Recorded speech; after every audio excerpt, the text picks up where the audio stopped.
afternoon, everybody. Good afternoon. My name is Nina Price. I'm currently the president of the Board of Trustees of Old Ship Church, and I'm also a member of the Friends of the Old Ship Meeting House. And it is, I can't tell you how thrilled I am to welcome you guys here today. This is to the very first of our inaugural Meeting House Forum.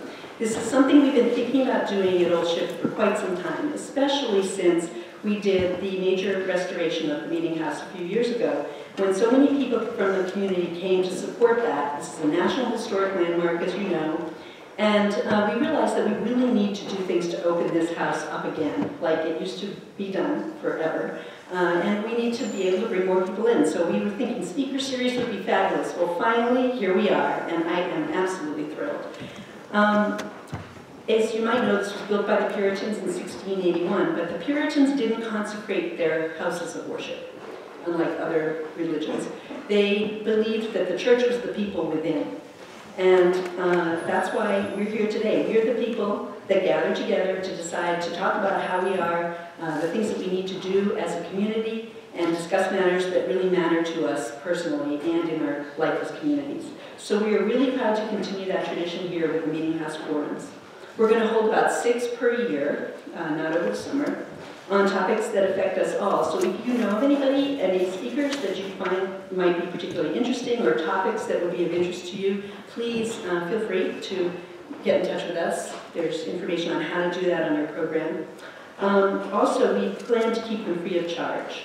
But so what that means is that if you are able, and as you are able, we would very gratefully appreciate your donations of however much. There's a basket at the door, we'll have one across the street, or feel free to look for a sponsor for us, or mail something in if you'd like to make another kind of donation. So we appreciate that.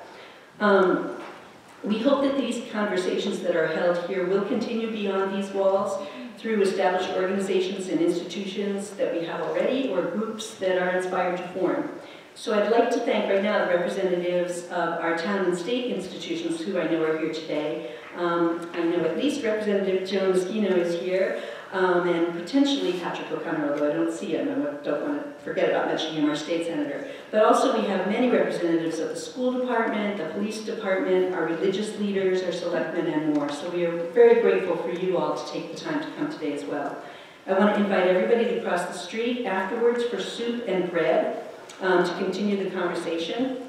And Frugal Books, a bookstore in Roxbury, is set up over there, and they will have books to purchase if you'd like. And if you're like me, here's a book that I recently read, filled with like little post-it notes and minutes, because basically I have a lot to learn. So there will be many, many opportunities to follow up on resources there and elsewhere. I want to make an extra special thanks to our 2 speakers, Rahsaan and Martin Henson. And with that, I'll turn it over to Ken Reed Brown, our moderator, who will further introduce them and bring us into our program. Thanks. Thank you, Nina. Thank you, Nina. Nina's excited. Yeah. I'd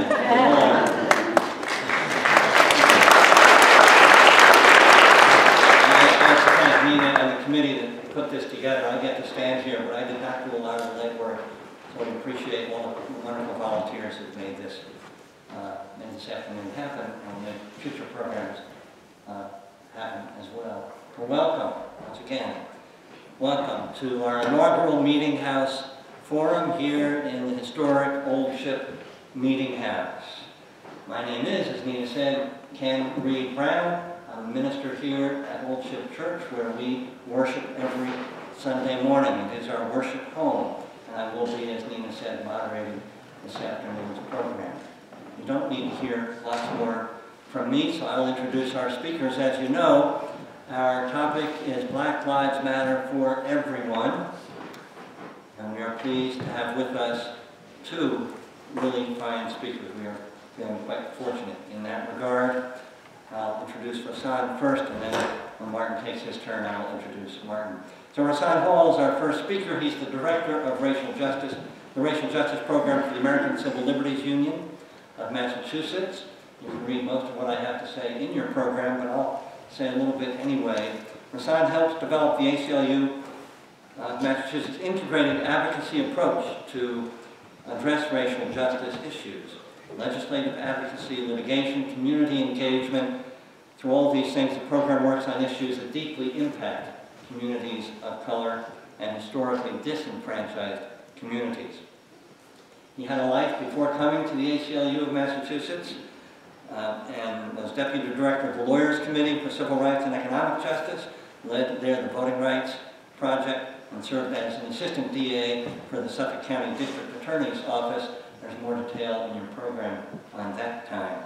Rahsaan is also an ordained Reverend in the African Methodist Episcopal Church, so it's wonderful to welcome Rahsaan from the ACLU and a colleague. Rahsaan, welcome to our first Meeting House Forum. Thank you for being here.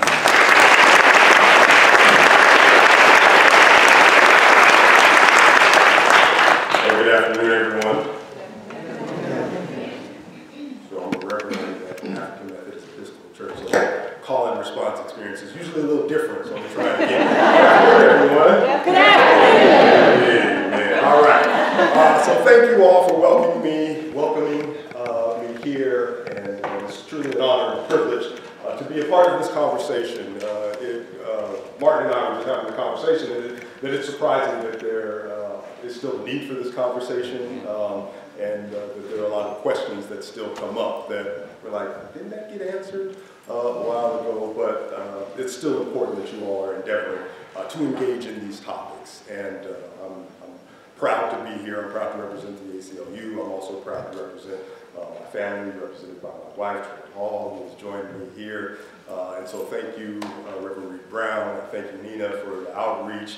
And I want to frame my conversation, 10 minutes, right?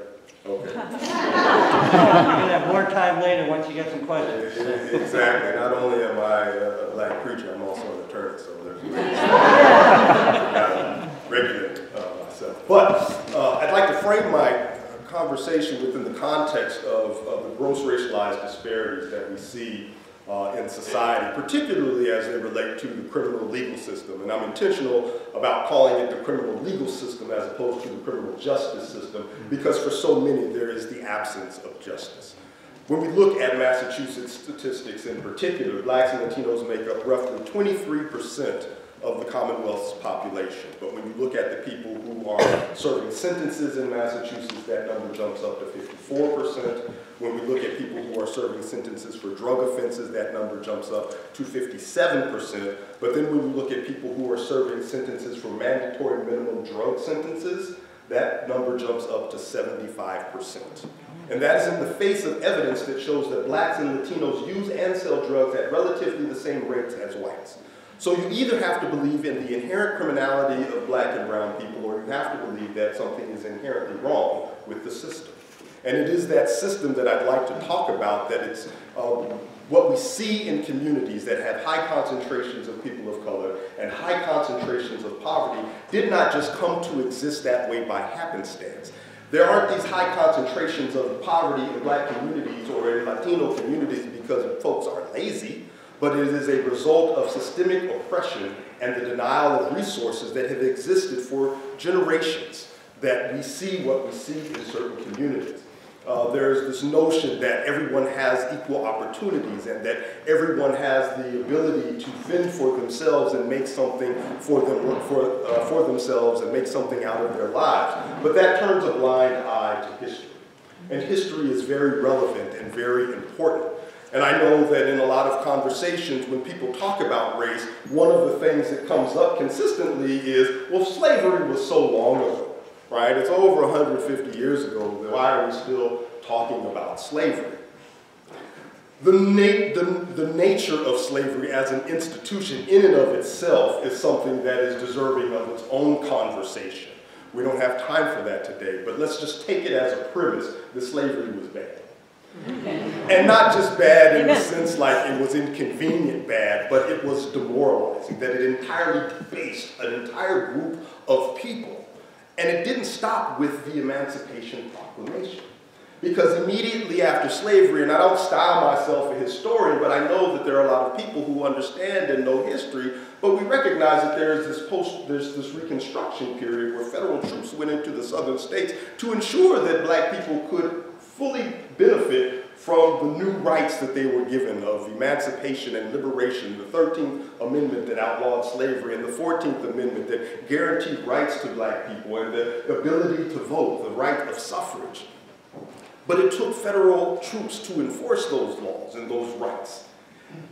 And in the immediate aftermath of that Reconstruction era, a little less than 15 years, we see the post-Reconstruction era. We see the rise of black codes.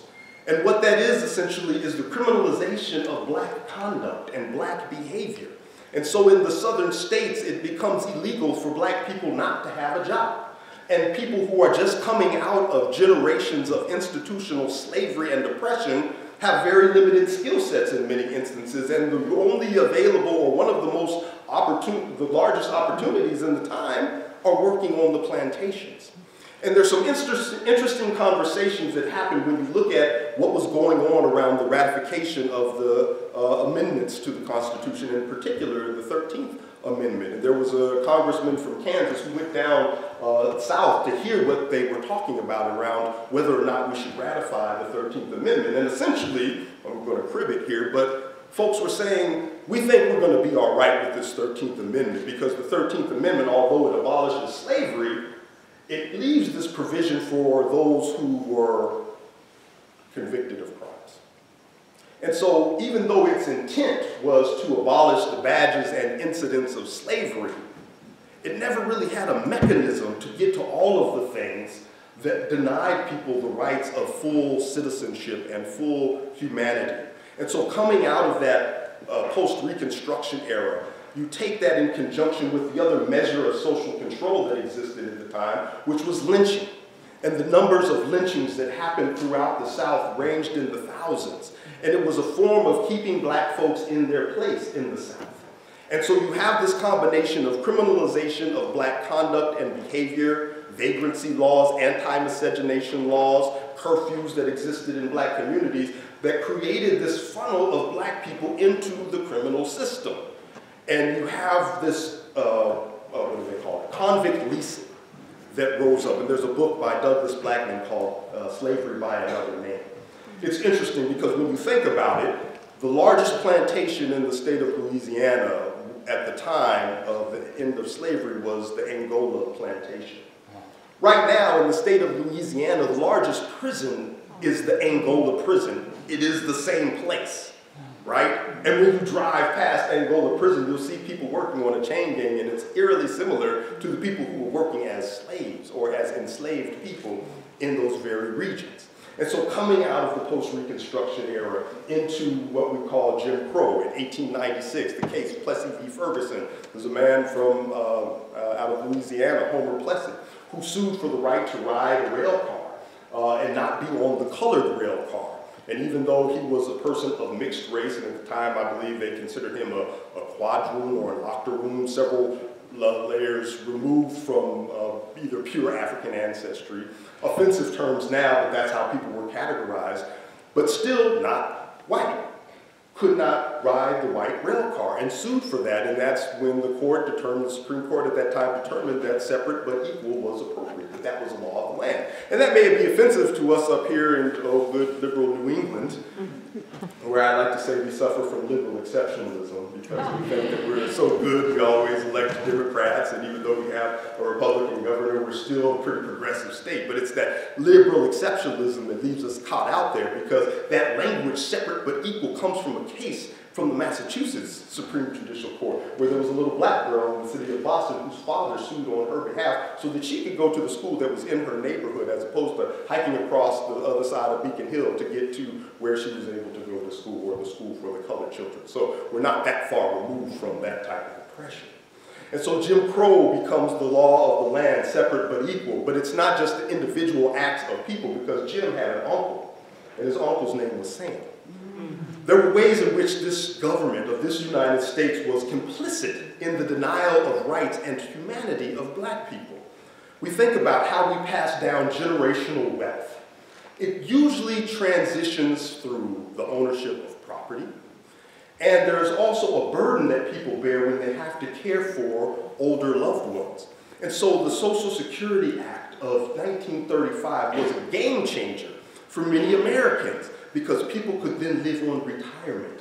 That was not necessarily something that was tied to their employment, but because they worked and they lived in this country, they were entitled to Social Security. But as a part of the negotiation to make sure the southern states would be on board, there was a whole group of people that were excluded from being considered for the Social Security Administration Act. Domestic workers and agricultural workers. Well, in the South, overwhelmingly, who is that going to be? Black folks. And so here you have generations of people that have to care for their aging parents and grandparents who are too old to work and are not collecting retirement because they were day laborers or domestic workers or worked in agricultural industry or were sharecroppers or picked cotton. And then the other thing that happens that was a game changer for many people was the GI Bill.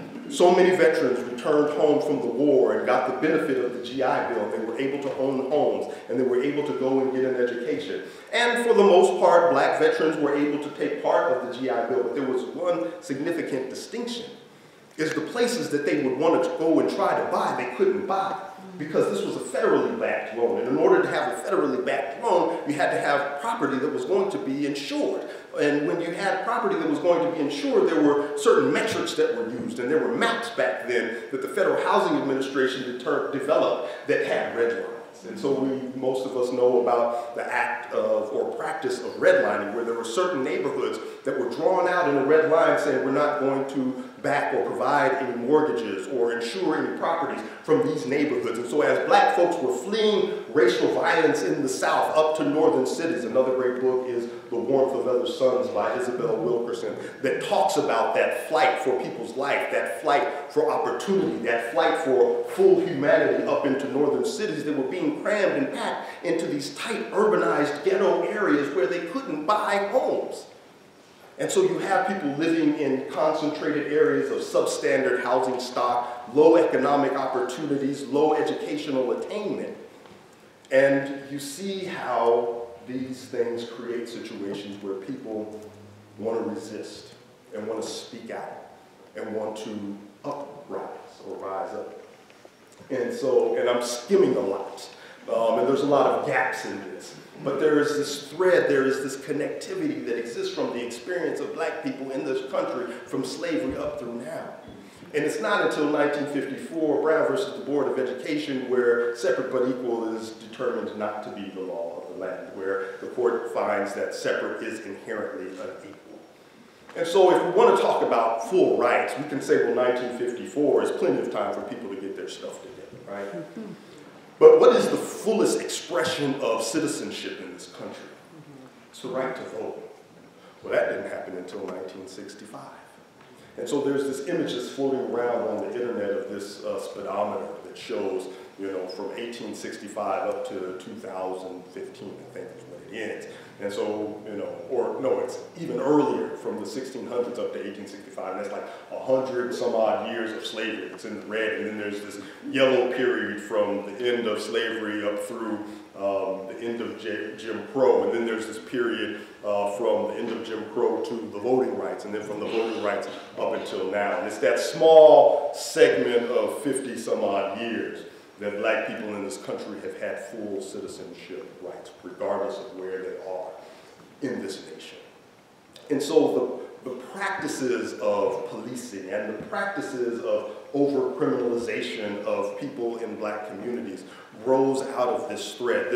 People talk about the war on drugs being a key contributor in the rise of our incarceration rates. As a nation, we only have 5% of the world's population, but we have 25% of the world's incarcerated population, and that is disproportionately filled with black and brown men, but also more increasingly black and brown women at disturbing rates. And the war on drugs had a critical role to play, but there was also another piece, another good book I'm going to recommend, in addition to Michelle Alexander's The New Jim Crow, which I'm assuming most are, if not have read, are familiar with, is From the War on Poverty to the War on Crime by Elizabeth Henson, that talks about this legislative pivot to address some of the gross inequities that existed in cities, in predominantly black neighborhoods, in the aftermath of the Kerner Commission, to try to address those inequities through social services, through services that were rooted at getting at the problems that people were facing. But then in the politicization of the Nixon era and the Southern strategy,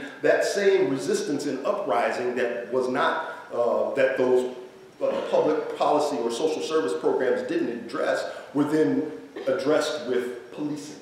And there was an increase of funding that went towards policing these communities. And there was an increase of, a gross expansion of prosecutorial powers, and prosecutors were given more powers and given more sentences and the ability to charge more people with lengthier sentences. And that's why we begin to see that rise in conjunction with the execution of the war on drugs. And so I'll wrap it up here because I think there's so much that we can talk about, but I think where I end is a perfect place for where Martin begins with the conversation and the discussion around Black Lives Matter and why they matter. Because for so long, the history of this country and this nation has said to us and to everyone else that Black lives do not matter.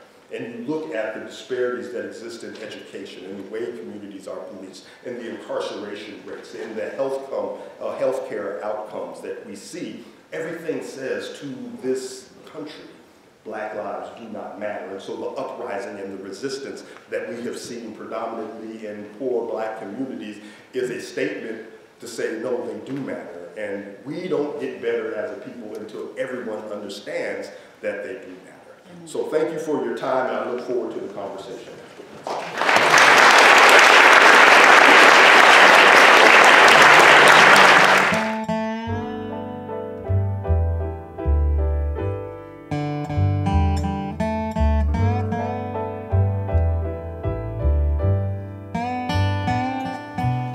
Our second speaker is Martin Henson. Martin's an activist, organizer, and also a mental health counselor. Martin's interests include alternative community structures, dismantling white supremacy, intersectional dialogue, and coalition building. Martin's work includes being an organizer for Black Lives Matter Boston. He often speaks to various groups about the importance of Black Lives Matter's presence in the narrative now of America's history and current political climate. So it's good to have also with us Martin Henson. Welcome to Meeting House 4, Martin.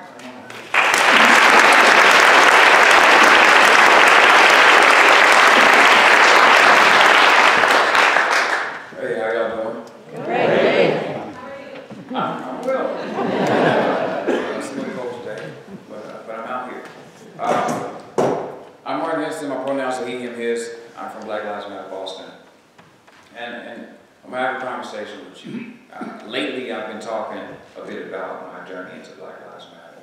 You know, because I'll go in a lot of times and talk about the concepts and the principles, which I always get to. But I think how I got here is important too. So I'm going to talk for a minute. Is that all right?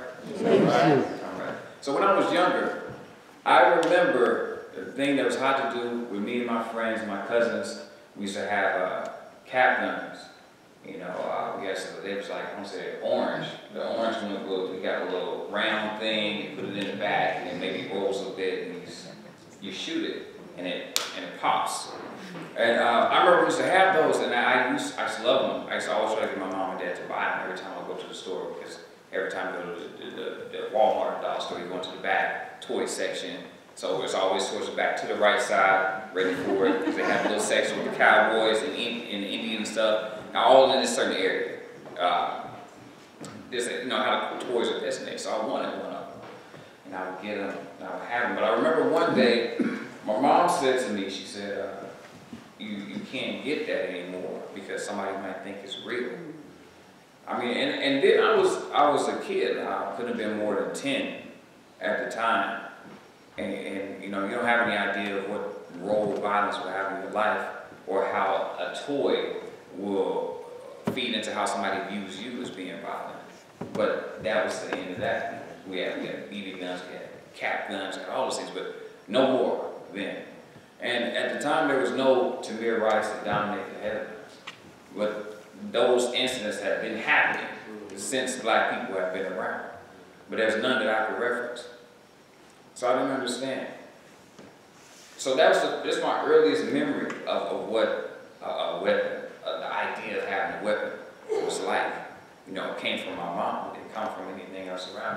So when I was younger, you know, I didn't come up with a radical Panther ideology, and you know, we sat around and talked about all the programs that they did. You know, my mom was in the military. My dad was a former police officer, worked for the sheriff's department. That's what I came from. But there wasn't any explicit lessons about what the police or the role of government was supposed to be. What I did learn is that lessons from my stepfather and all these other things, but particularly I was exposed to Black history. I had to write essays. I used to hate doing it. I don't know, I can't remember if I got in trouble or what was the incidents that started, but I used to have to write essays about all these people. So from Jackie Robinson and Oprah and Ida Wells. This is before I even knew Oprah had a TV show. You had those little books that had Oprah on the front, you know, in pastels and watercolors, and I used to have to read them and write about them, and I knew all of it. I remember going to school during Black History Month and talking to my friends. I'm like, oh, don't you know this person? I'm like, man, what was you talking about? I don't know that. You know, all I know is, you know, the first person to build the stoplight, you know, the standard given syllabus of here all the Black people did the first things. But my education was different. Didn't know that it mattered at the time. So when I got older, I guess the first political act that I remember doing was Gen 6. I don't know how many of y'all remember Gen 6. That was back in Louisiana, I want to say, around 07, 08. And during that time, there was 6 Black kids in Louisiana who had basically got in a fight with another kid and were charged with attempted murder. And they were facing all these court charges. And people went down there, they marched and rallied, and I went down there too. I didn't know how I was supposed to get down there. I didn't have hardly any money. I wrote this dude I didn't know, very scared, overnight, and slept somewhere. I didn't know any of the people, but I wanted to be there. And that's the moment that okay, maybe I'm something like an activist. But at the time, I didn't know. It was just something that I wanted to do. And so all these things were happening, and my friends, we would talk about it, we thought we was woke, the equivalent at the time. It wasn't popping like it is now. We didn't use that, but we thought we knew what was up. And that was the time that sagging was supposed to be a thing that we were not supposed to do and respectability of the South, example Arkansas. So there was a whole bunch of conversations about you got to keep your pants up, and to get a good job, you got to talk like this and you got to do that. And then so I had a conversation with one of my friends, and he said, like, why you got to sag like that? Why don't you do the white boy sag? And I was like, and I looked at him, he knew what he said. He said it, he knew it was like, what's wrong with you? But it was a level of reflection in that, to where it's like, wow, we're being taught not to do this because we're criminalized and thought as being less intelligent, but other people are allowed to do it and not have that same stigma. I was like, it's like, what am I waking up to? So I'm constantly moving and pushing towards things. I'm in Arkansas, getting ready to, I go to school, I go to do counseling and psychology and learn all of that. And my lease is up and I'm ready to move, and I decided I want to move out here. I don't know how I'm going to do it, but I decided I want to do activism. This is where I'm at. Nothing else makes sense to me. At the time, I was watching Hidden Colors. I was doing a lot of that, and there's a particular branch of consciousness building of Pan-Africanness that happens there. I'm trying to be kind because there's certain elements that I definitely wouldn't recommend to people, but that was my start. And I knew I wanted to get into activism. Didn't know anything about Black Lives Matter at the time. Didn't even think about the role that our society has toward Black people in a practical sense. Like, I know that historically we've been disenfranchised. I know all the facts. I've read the books. I've had the conversations. I get it, but I'm not thinking on the ground we're dying every day because of these things that are happening. Wasn't thinking about it. I just know I wanted to do work. Still don't know anything about Black Lives Matter. So I get here to Boston, and I see people are moving like this. After the Mike Brown verdict came down, I go downtown Boston, there's thousands of people, I gotta find somebody from Black Lives Matter. I'm like, yo, I want to get down, what's up? And he's like, yeah, I'm doing something right now. I'm in the middle of this thing. And I'm like, yeah, good work. Don't know much of anything. So I go to a meeting that I want to say has some Black Lives Matter people, and I can't even remember exactly who the person was. We were talking about pronouns, introducing ourselves with pronouns. And I didn't know anything about it, so they were saying like, well, you know, you say pronouns, what do you identify as? If you use he and his, or she, her, or they, them. First introduction to it, and I first thought it was stupid. Like, why would you do that? I'm listening, I'm thinking people are trying to be like social justice warrior, like you're just doing this because you don't like feel it that way. But then I realized how upset this person was that we're not being acknowledged in the way that they were telling people, like, this is who I am. Oh, okay. First time I'm actually getting a practical whiff of intersectional space. I don't think the topic had first came up to me in that way. Everything to me before was academic. So when I was talking to people about intersectionality, it came in the frame of a socialist organization that moved around Boston and had a tendency, I'm not going to say their names, to co-opt different struggles of people of color. So that was how I saw it. Like, I don't know about this intersectionality thing because what they're talking about doesn't make sense. But I remember that person and their angst and their discomfort at people not acknowledging that they have a different experience in a different way. Haven't gotten into the politics of Black Lives Matter yet, but I am looking at identity a little bit different. Okay, so I go to a training. I go to a training that's on direct action. It's somewhere in downtown Boston. We're doing a simulated thing where we're tying somebody up to a door to block, obstruct people being able to get through for whatever the issue or the cause that you're trying to bring attention to. So we're simulated. We're there. Somebody is supposed to be tied to the door.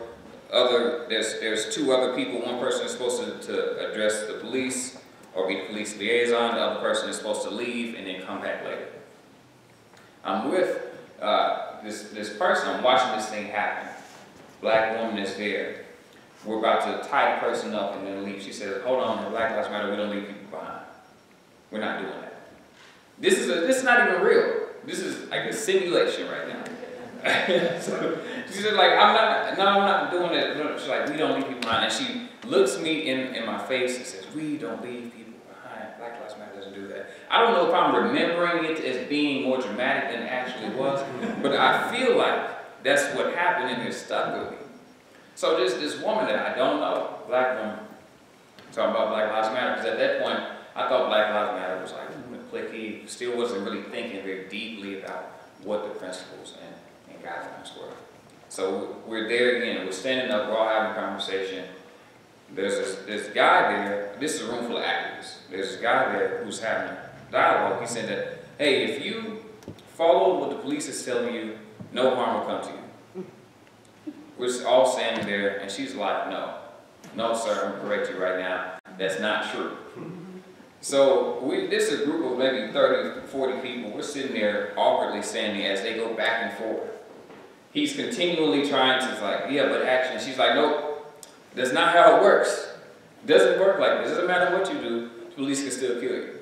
If you're black, that's kind of how things go. Eventually, he gives up. He's a little salty the rest of the training, but he gives up. And this woman has made an impression on me. And then from there, she says, why don't you come and get down with Black Lives Matter? Why don't you come see what we're about? So then I started to check it out. I started to read about the different values about being unapologetically black, black villages, the inclusion that's inherent to the way that we move, centering queer and trans people within our movement. Because the black struggle that I've known from the South is very centered around black men. Black men, the Southern Baptist tradition, you know, the movement starts in the church and the pastor leads that movement. And that's what I knew, that's what I understood. I knew that very well. My dad was a pastor too. So I'm sitting here thinking, I'm struggling with it, trying to figure out well, how do I make sense of this? Like, well, how do I still do work? Because at the time, I didn't realize that if I had this idea that if I'm not able to lead, then I'm not as impactful, I'm not needed. I was threatened by that and didn't know, so I'm just there, and then I guess it helped. At the time, it was frustrating, but it helped. But while I was there with the black women who pulled me on, they just thought that I wanted to be in leadership, which I didn't at the time, but it was a lot of times where it was just like, oh, you sit there and be quiet, and we'll handle this. And that's what it was. So I'm thinking about it, and I'm struggling with it. And then I think some point in that time, my views of what the police were and how they were supposed to be in society shifted. I don't know what it was. I can't pin my finger on it exactly, but something about it shifted. Now I'm having conversations with people about abolition, that we don't need the police. And then I'm finding myself reading all these different excerpts and books about what type of society we have that led to the way that we live. And now I find myself thinking about capitalism very practically. And not just like when I was in school and I took these philosophy classes about government and read about Locke and Rousseau and all this other nonsense. I'm thinking about the nature of what we're supposed to be like as it relates to the violence that black people have to have and put on them every day. I'm thinking very differently. I'm seeing myself as a creator. I'm seeing myself as somebody who can instigate this. And I'm also seeing that women, queer, and trans people are not just equal to me, they have the opportunity to lead and lead better than me. I'm to this point in all these steps. I'm being led and mentored by black women, and it wasn't until the end that I realized that was even happening. I'm just like, oh, this is what it was. So everything about the way that I look at things have changed, even how I look at the lessons I've learned from my mother. Because I always say, well, my mom was taught me to be caring and kind and compassionate. And I said, my mom taught me to be strong, to be responsible, to do these things and take up this work in ways that nobody has ever given me. My grandmother taught me how to take care of the community. She never had to say it, but that's just what it was.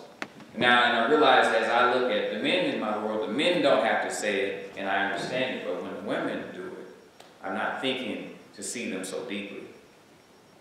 So now I'm here in Black Lives Matter, having a radical change in the way that I see the government, radical change in the way that I see people, radical change in the way I see education.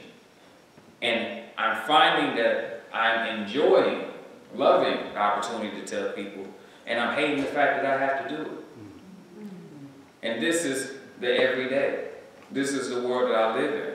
So, you know, as coming here and having this conversation with you all, I'm so grateful that you're here. But what I ask for you to do is to step into that with me. Thank you.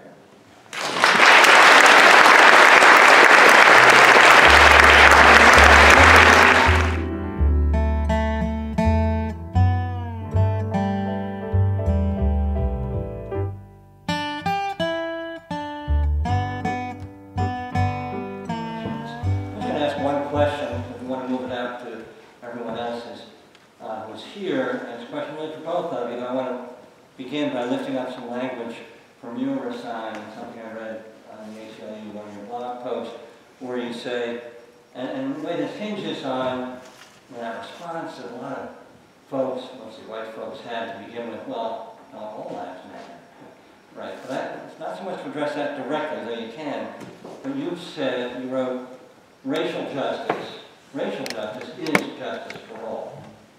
That's right, that gets at this question of black lives, other lives, and Martin, you've already been talking about other lives, trans lives, women's lives, and so on. It's not just. So, racial justice is justice for all. What does that mean? Say a few words.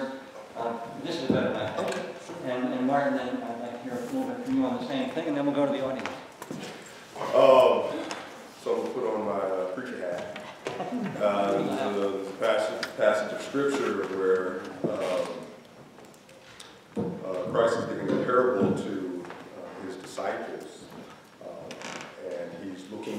kingdom, and the judgment that shall befall the kingdom is determined by how they have treated the least among them. And, you know, when they say, well, you know, when I was hungry, you didn't feed me. When I was naked, you didn't clothe me. When I was in prison, you didn't visit me. And they said, well, you know, when did we do that? When did we turn a blind eye to you? And he said, whenever you did that to the least of these, you have done that unto me. And so when we talk about racial justice, nobody's all right until we're all right. Amen. And when you look at who has, and when you look at who has historically been the most marginalized and most oppressed, that is overwhelmingly black people. It is overwhelmingly poor people, and it is overwhelmingly poor black women. And so this movement for racial justice is an acknowledgement that the health, the moral well-being of this nation is rooted in how it treats the least among us. And I think one of the most profound examples of, you know, the power of a true racial justice movement can be found in the work of Fred Hampton, a member of the Black Panther Party out of Chicago, who was murdered by the Chicago Police Department at the age of 21. But one of the most powerful things that he was able to do was tie his work and advocacy on behalf of black people to the common experience of poor whites in Illinois. And his ability to articulate the connectedness captivated them in such a way that they understood that the Black Panther Party was not their enemy. And I think the power in that message and that advocacy is what led to his death.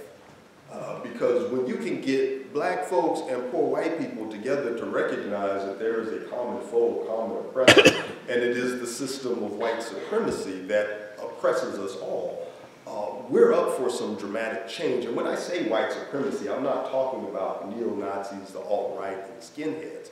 I'm talking about a system of beliefs and values that centers and prioritizes and lifts up white lives, values, and behaviors at the expense of all others. But what doesn't get talked about within that is that it is only a certain type of white life that is portrayed in this, but there are a lot of white people that buy into that notion that they are a part of it and that they are separate. Like, I might be poor, but at least I'm not black, right? And so that's how white supremacy works. And so I think when we talk about racial justice, it's lifting up this narrative that there must be not just equality, but that there must be equity, liberation, and freedom for the most oppressed in this country.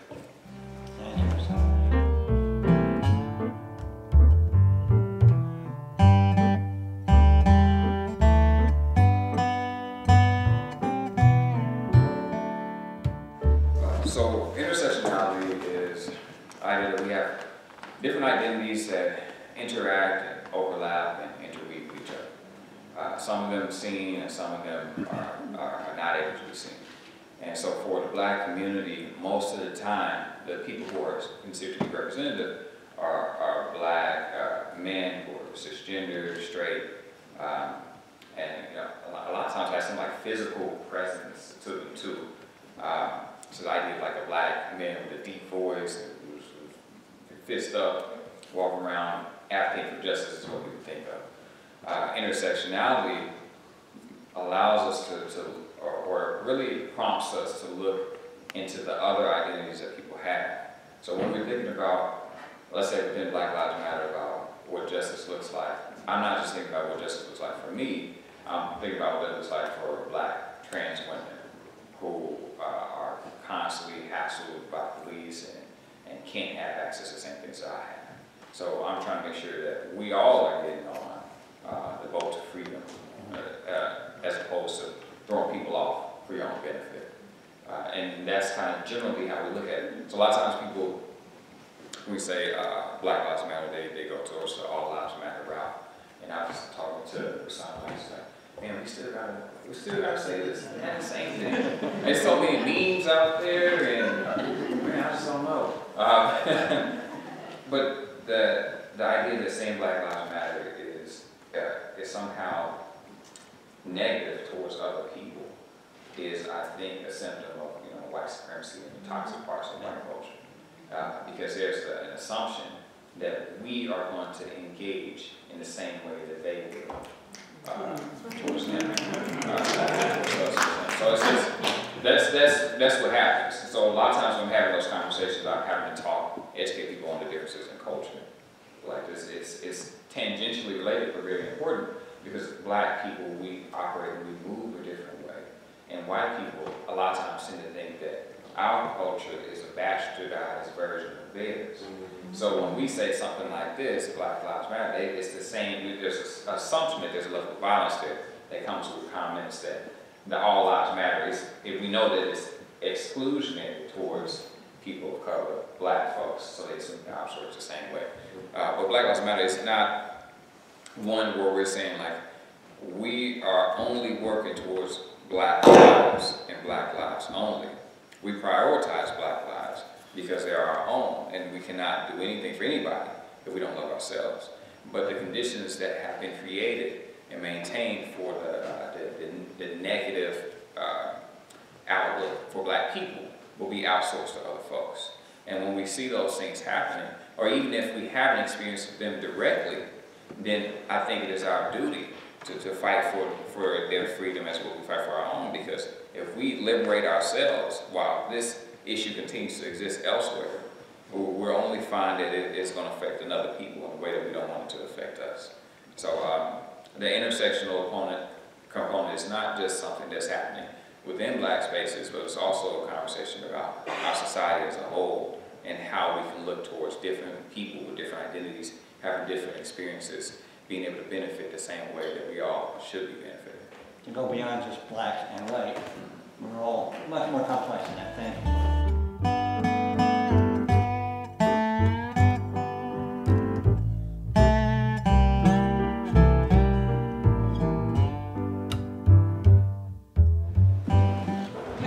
Thank you so much for coming.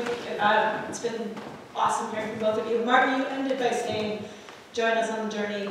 I'd really like to know what a white woman in white hand, like a map, or at least a starting point for how to get involved with this. You never hear that question. No. Never ever.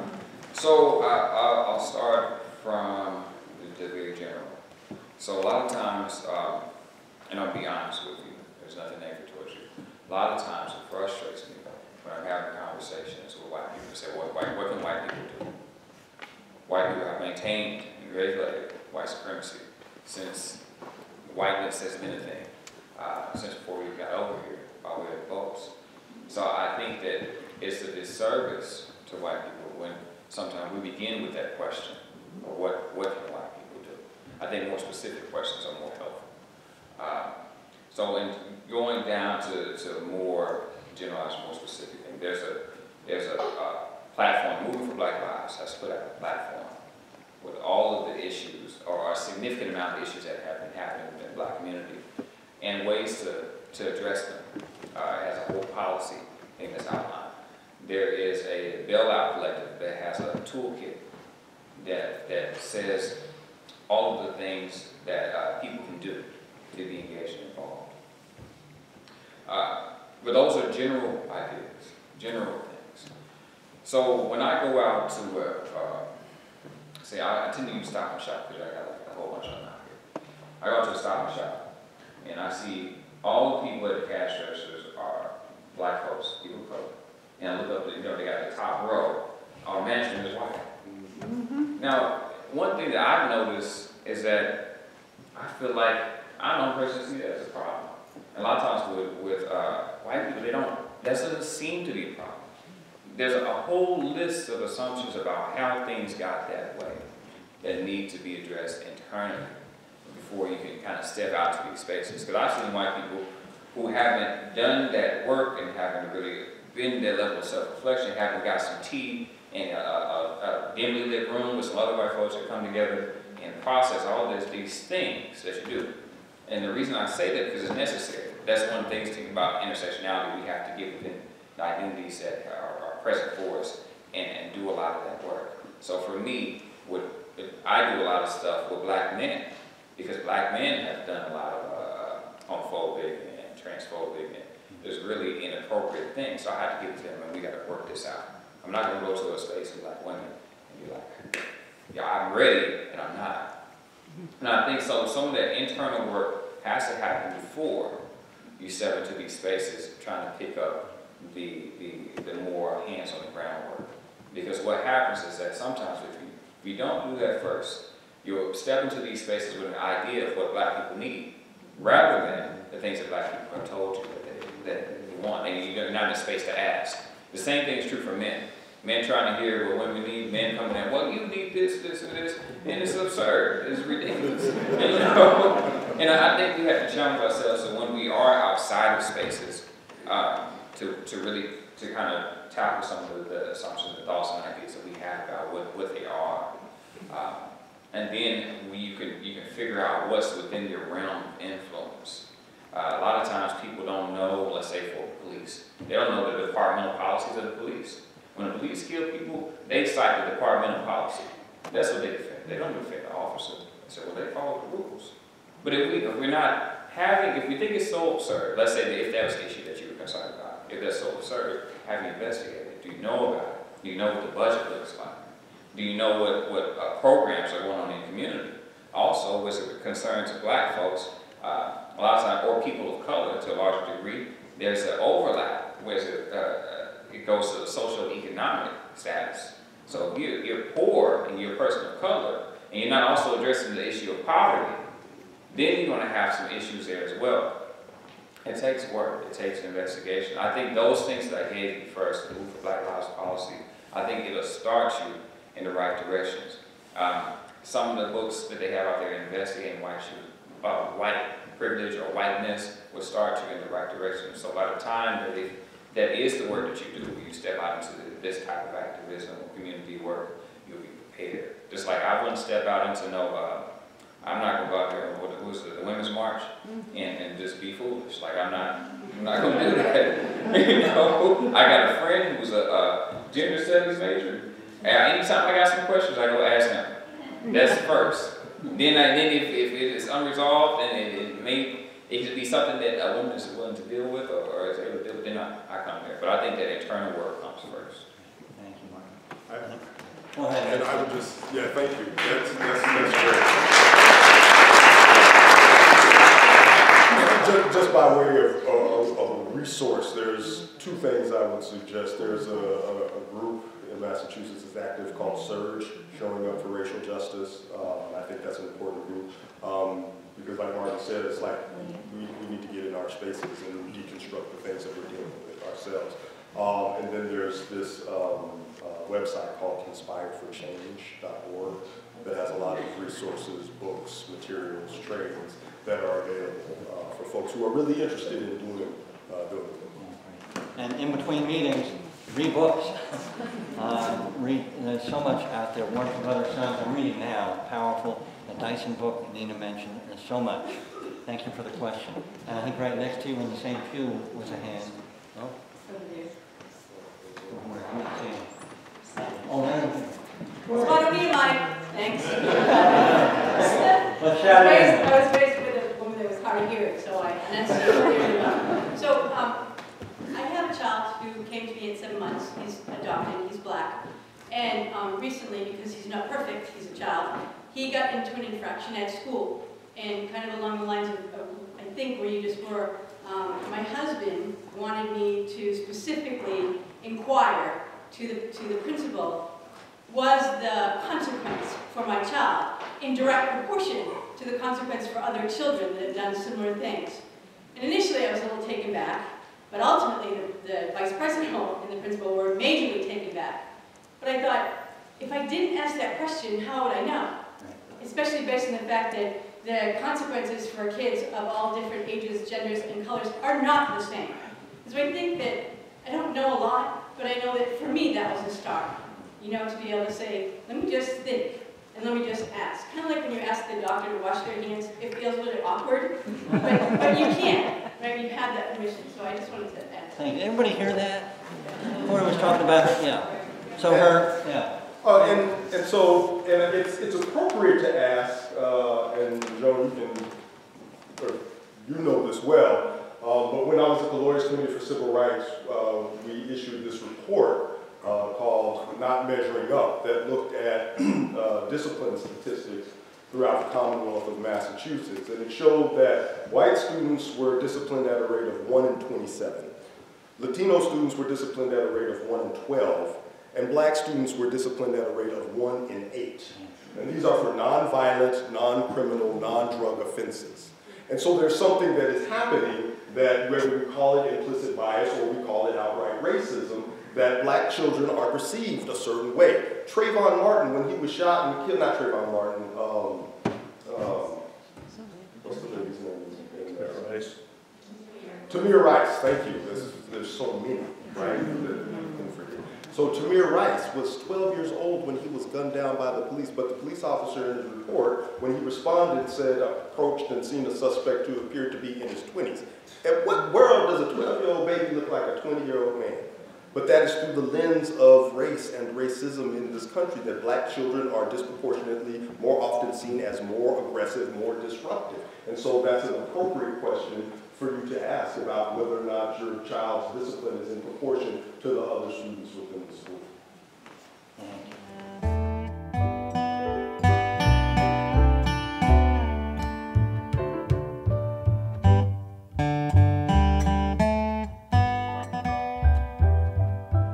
Thank you. It actually goes back to the point about schools. So I'm an educator. I work in Randolph with kids who have autism. But before that, I went to Stonehill College. And my freshman year at Stonehill College, I worked at a tutoring program in Brockton, which is a predominantly racially diverse city. Big gangs in the Brockton parts of Brockton. And I had a student who's about 12, black boy, and he asked me, he said he had a question for me.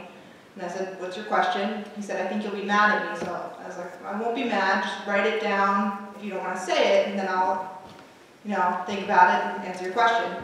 And what he wrote on the small slip of paper is, can black kids go to college? Oh, man. And he folded the paper up and he ran across the room and hid under a table. And I called him back over and I said, I'm glad that you asked me. I'm sorry that you were so scared that I'd be mad about this, because I am not mad. I'm mad that you think that that's the reality. And what I said to him, which I think was a response at the time, was that my best friend happens to be Jamaican. And so I pulled out my phone and I said, here's a picture of my friend O'Shane, immigrated from Jamaica at age 10, came over here, went to college, was doing great. But what I ask you is, what do you say to that 12-year-old so that he is no longer asking that question? Because for him, any kid he saw who went to college was white. And for him, most of his siblings ended up dropping out of high school. He got himself into a good charter school, and I hope right now he should be a senior. And I hope that he is currently applying to college and getting into college. I have no idea. But that's my question, is what do you say to that 12-year-old?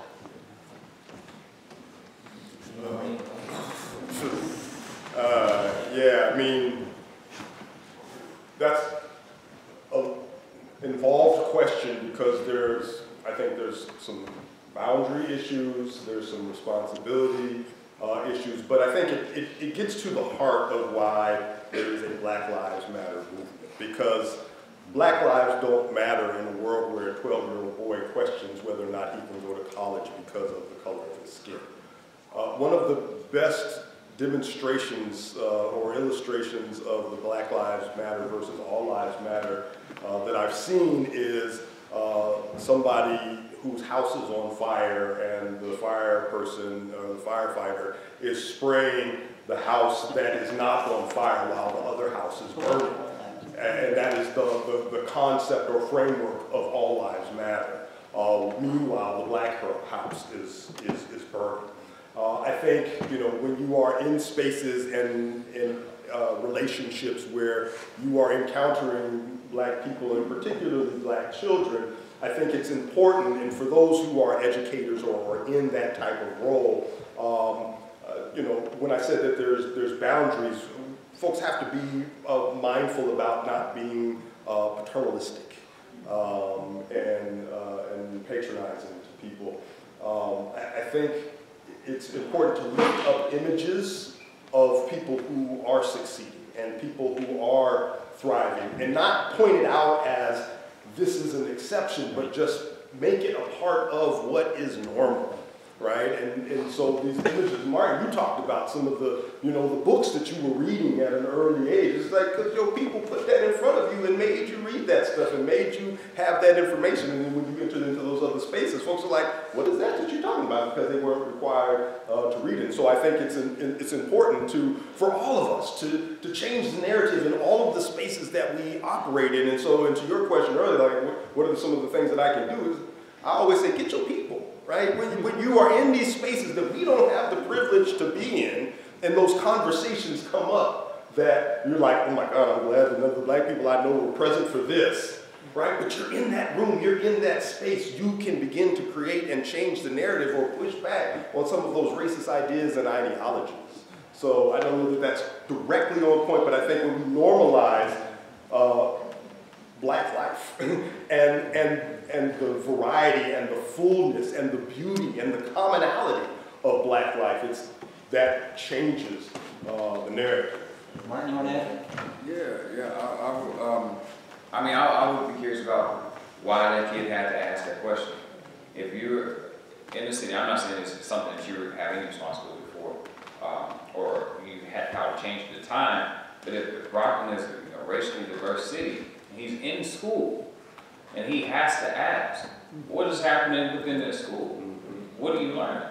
I think that the way that we talk about black people as it pertains to being educated and smart, not just as it relates to going to college, even let's say the most stereotypical of black professions, athletes and musicians, there's still an idea that they know nothing.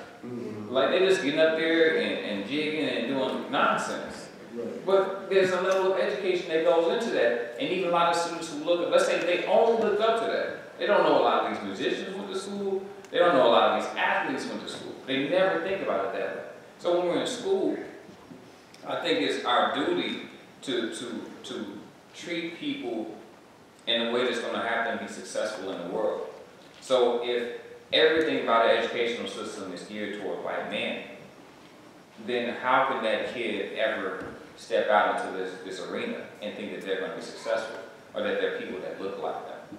Like to me, that's absurd that you can be in school, you have to ask the questions, because to me that says that he hasn't seen educators or people who came in for program opportunities or any of that type of stuff who come and talk to them.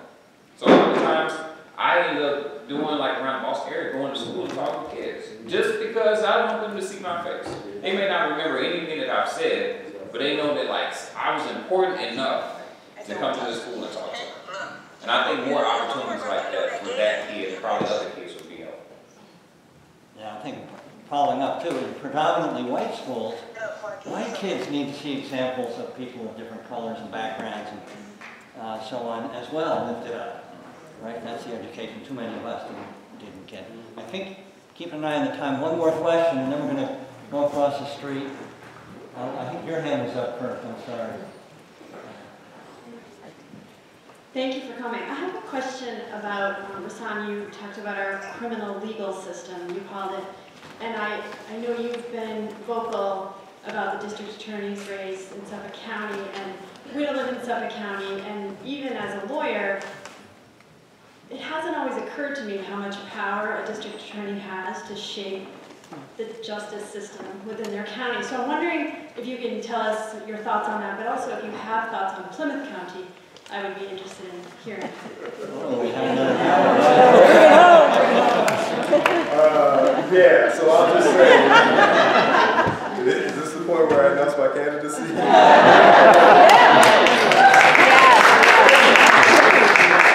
We can go without eating. Let's hear. Yeah, no, I'm not even going to look at my wife right now.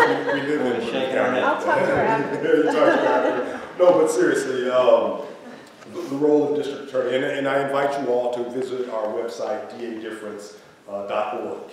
And it really looks at the role, the power, and influence that district attorneys have. They have immense power. In the national conversation about criminal law reform, everybody is talking about policing and the war on drugs and mass incarceration, but very few people are talking about the role of prosecutors, from charging decisions, from bail requests, to the discovery that is turned over in the process, to opportunities to divert people out of the system, and even, and what's most important, I think, is the way that district attorneys stand in the way of criminal law reform. There's been some major legislation that's been moving forward through the State House, a Senate version and a House version. The Senate version was much more progressive and included so much more, and the House version included a lot well, much more than we thought the House would do. But in the immediate aftermath of the Senate releasing their version of the Omnibus Reform Bill, the District Attorneys Association immediately came out with a scathing letter that critiqued some of the reforms that were included in there, using tough-on-crime rhetoric and scare tactics, proclaiming that they are the only voice in the system that speaks for the victim.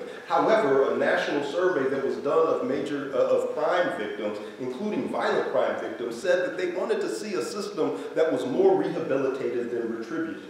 But yet and still, district attorneys pivot back to the tough-on-crime rhetoric and charge forward with sentencing people to these exorbitant sentences. And so the role of district attorney is huge. It's very powerful, and that's why we're seeing some of the sweeping changes across the country, like a Larry Krasner in Philadelphia, a man that was a criminal defense attorney and civil rights attorney, got elected to district attorney, and he recently released a memo to his staff to say, we're not prosecuting drug cases, simple possession drug cases anymore. And I know for folks, it's like, especially here in Massachusetts, where we're in the midst of an opioid crisis and people are dying from opioid use disorder, we're like, no, we gotta stop this. But everybody has agreed that it's a public health issue. So then let's treat it as a public health issue. But yet and still, district attorneys want to double down on the same old practices that got us in the same place, got us in this situation in the first place. And so there is immense power, but one of the other things that he was saying is that it costs us anywhere from $42,000 to $60,000 a year to incarcerate people. But it only costs like $24,000 to $32,000 to educate a person. We're incarcerating people at a rate of about $115, $150 a day. So Larry Krasner instructed his district attorney to make sentencing recommendations below the sentencing guideline. And if they wanted to go above that, that they would have to get his approval or one of his assistants' approval. And then when they went on the record to make the reason why they were making that recommendation, they had to make the economic argument of this is what we are saving taxpayers by putting this person in prison for less time. And to Martin's point about abolition of policing and prisons, it's not like, okay, destroy all the police and, or like destroy all the prisons and disband all the police immediately. Right? And then everybody's like, well, what about the murderers and rapists? And like, that's not what folks are talking about. It's talking about envisioning in a society where we are held accountable by one another and we are made whole in community. And that we do that in a way that is different than what we understand now. I mean, there was really a point in this country's history where we talked about the abolition of slavery, and people were like, that's ridiculous. But look, it's a thing that happened because somebody had a vision and cast it out and walked into it. And so I think that is the power of people advocating for and lifting up progressive district attorney candidates, but not only just getting people who are in the office or who are campaigning, talking the good talk about how we're going to be progressive, but then following up and holding those people accountable to really embody the change that they said that they were about. The number of young people that could be diverted out of the system, because evidence shows that young people who do not even enter the system in the first place have far higher likelihood of not entering the system later in life. And once they've had that first arraignment, the likelihood that they come back into court increases substantially. Getting people who suffer from substance use disorder rooted into treatment, because people who suffer from substance use disorder, particularly opioid use disorder, are 120 times more likely to die of an overdose upon being released from incarceration than the rest of society. That's why it's a public health crisis, and that's why we need to treat it as one, but we can't go back to that tough on crime rhetoric. So if you know any progressive attorneys, signatures are due May 1st. So, where are your papers? Get the papers.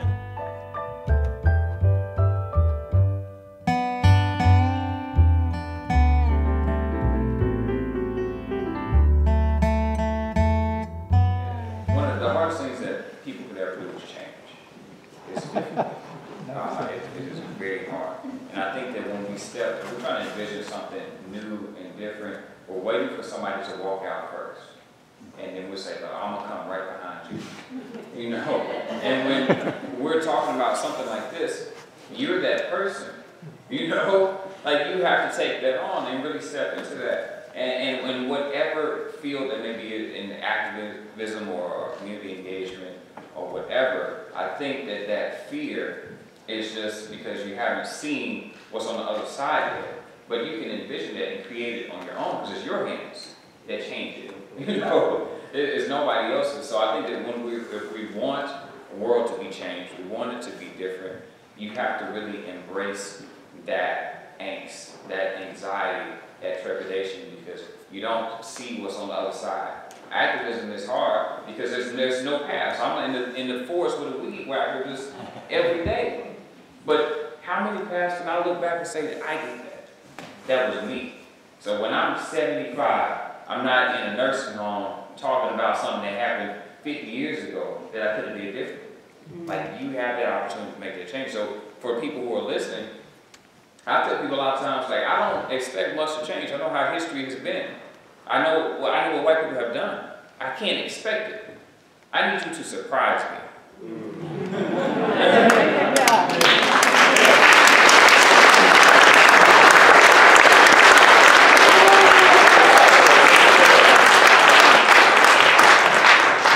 Thank you both. I want to give you a bigger thank you in a moment. I want to remind you that you are invited across the street diagonally to our parish house.